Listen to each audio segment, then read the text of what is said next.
Bakit korporasyon ang magandang iparehistro para sa paupahan? Kasi ganito yon. Pag nakakorporasyon ka, pwede mong palakihin yung mga ganitong unit mo.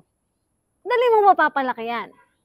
Kasi pwede kang tumanggap ng mga investment mula sa mga investor. Dahil tanging korporasyon lang ang legal na pwedeng tumanggap niyan. Yung registered sa SEC or Security Exchange Commission. Kung hindi ka registered dyan, kulong ka pag tumanggap ka ng investment. Kaya ka landlord, magpa-corporate ka kung gusto mong palakihin ang negosyo mo. At kung malaki ang pangarap mo, katulad ko, pangarap ko magkaroon ng hotel. Aba, ipa-corporate mo yan. Yes, mahal. Kailangan mo mag-hire ng mga expert. Pero malaki ang pangarap natin. At malayo ang goal natin. Kaya kailangan natin ng mga expert sa tabi natin.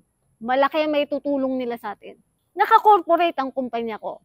Ito nga pala ang negosyo ko, Transient House Business dito sa Lucena City. Naka-corporate yan. Kaya pwede kong palakihin ng palakihin yan. Pwede ako magkaroon ng sariling hotel. At kung katulad kita na may malaking pangarap, pwes magpa-corporate ka. Huwag kang manatili. Ang rehistro mo, pang barangay. Hindi ka uunlad yan. Lalaki ang negosyo mo pag naka-corporate ka. Kaya dinadala kita doon. Kasi alam ko, nanonood ka sa akin dahil malaki ang pangarap mo. Kung malaki ang pangarap mo, katulad kita, mapapa-corporate mo yan. Dahil yan lang ang tanging susi. Hindi ka pwedeng magsolo sa pagpapalaki ng negosyo mo. Kailangan mo ng pera ng ibang tao. Milyon, malaking milyon ang kailangan mo.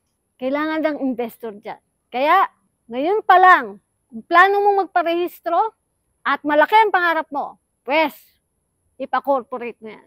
By the way, my name is Len Hagoba. Owner ako ng mga rental property business dito sa Lucena City. Kung may question ka, comment mo lang dyan sa baba. At join ka na rin sa group na binuo ko, ang Rental Property Buddies. Diyan, nandiyan ang mga landlord. Nagtutulungan kami dyan. Pwede ka mag-ask ng question dyan.